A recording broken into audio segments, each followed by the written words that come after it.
Yes, I want to hear your voice. I want to hear it in a different language than English because I want to know the circumstance in which you learned a second or third language. It's so important to help us understand that we are ranked as fifth of all countries with diverse language in our country, but our schools tend to focus on English. They don't tend to focus on teaching us other languages through all K through 12. Somewhere it drops off. And when you know a different language, you know a different culture, you have empathy towards that group of people because you're speaking in their milieu, you're getting their vibe. It shows respect for other cultures. It fosters connection. We are so excited to think about this as a community, to say, how did you learn multiple languages? Who taught you? What voices are in your heart and head that speak those languages? And I'm so excited to invite educator Megan Alubicki Flick to speak with us about this, because it really does lend itself to this platform, because we are using our voices and we want to learn so much about each other and respect each other's origins and each other's curiosities about moving through life using multiple tongues to experience different places, different communities. Megan, welcome to Swell, and I loved your TED Talk. I love your focus. Can you tell us the genesis of your curiosity? When did you start getting curious about this? And move us into your message to the world, so we know what you are trying to change and how you're trying to change it. What work are you doing right now, and who are the advocates? Who are you aligned with, and how is this passion of yours playing out in your career? Well, first, Deborah, I want to thank you for inviting me to talk with you about multilingualism. This is such an honor. I'm a really passionate advocate for advancing multilingualism and promoting linguistic diversity, and it's so exciting to have the opportunity to talk with a range of people about this topic. So thank you.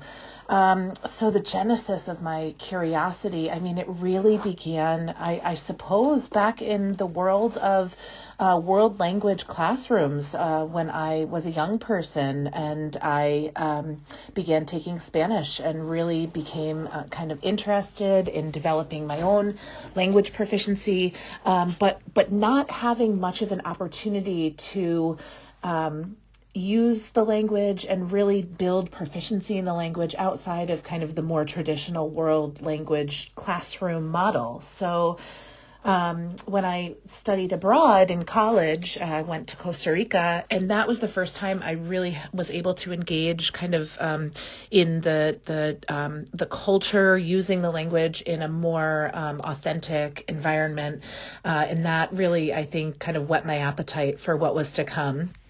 As I talk about in my TED Talk, I was interested in traveling after college, and so I was able to find a position where I was teaching English in Finland, and that really kind of ramped up that interest in multilingualism, because although I didn't realize it at the time, beyond the scope of them inviting me to teach English to elementary school students, that was just the tip of the linguistic diversity iceberg in Finland, because the students I was ultimately serving were already studying Finnish and Swedish and sometimes German or French, like a whole host of languages already in elementary school.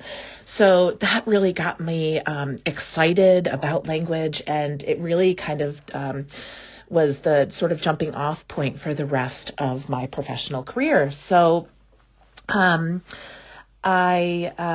worked in a variety of capacities by doing research and serving as a teacher in a district and in other capacities. But the main gist of the work that I have done for the last 20 years or so is to advance systems that promote multilingualism and promote the success of multilingual learners.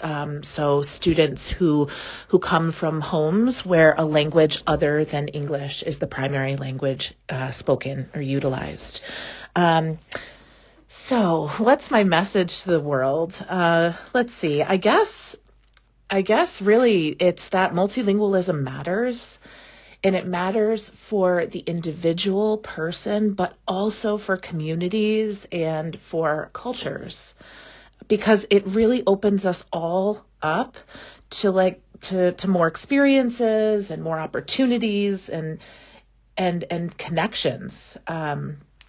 So I guess I would say that's my message. What does it look like? How is it playing out in my career? Well, I alluded to kind of a little of what I do, but I think the main piece here that I want to note is that the U.S. could be doing a better job of elevating and celebrating multilingualism and promoting and advancing linguistic diversity. Because, as you noted, we have a wealth of linguistic diversity with hundreds of languages represented in our country. And we're not doing as well as we could, in my opinion, at elevating and advancing those languages. So I think that's my main message, and I can't wait to keep talking with you. Thank you. Hey, Megan, welcome to Swell. So nice to hear your voice, the voice that speaks many languages. Okay, I want you to close your eyes and imagine that today you just became president of the United States, and you have a lot of influence, and you can change the agenda a little bit. You can sit inside very important meetings with the Department of Education, Department of Culture, and really talk about how to change the vibe of this country. I guess starting with systemic shifts from the school systems, where focuses shift just enough to make multilingualism a thing. So can you give me a bit of a sense of what you would do, like a punch list? I just want to put you in that powerful space because I don't want you to feel limited, and I want to hear what this utopian infrastructure shift would look like that you think would really make a difference in people's approach to language, from the kitchen table to the corporate boardroom to the classroom. Thanks so much for this journey you're going to take us on. Deborah, I feel like you've made me queen for a day, so thank you for the big promotion. But all kidding aside, I think some of it really is a matter of just shifting our collective thinking from a deficit orientation to an assets orientation. I know, that's clearly easier said than done, so it's really not just a matter of that. This is big work, but I think that's really the key point of it, is shifting that thinking to this assets orientation, because historically we've often othered or marginalized multilingual learners in our education systems. And there's been this perception of these students as needing to be kind of quote unquote fixed or remediated by addressing the students' lack of English. But what if we instead shifted that collective institutional thinking to this idea that multilingualism is a great asset, both for the individual and society, and that those students coming into school with home and heritage languages that are different, that are other than English, are bringing this incredibly rich cultural and linguistic capital? And then what if we supported that thinking with language instruction programs that help to affirm linguistic and cultural diversity and are proven to work, like dual language programs? So I guess if it were up to me, we would be instituting robust dual language programs around the country.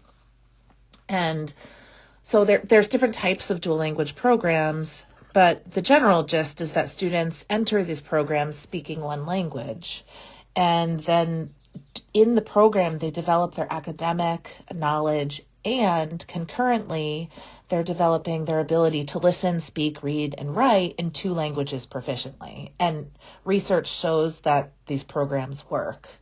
So to me, it's a no-brainer that we should be doing more and offering more dual language programs around the country.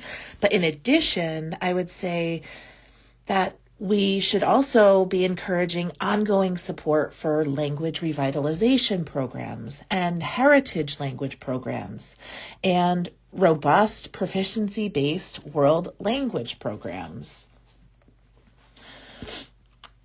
And also, I'd definitely like to mention that we could be doing this with the broad implementation and recognition also of the Seal of Biliteracy, which is an incredible initiative that acknowledges students that have a high level of proficiency in 2 or more languages.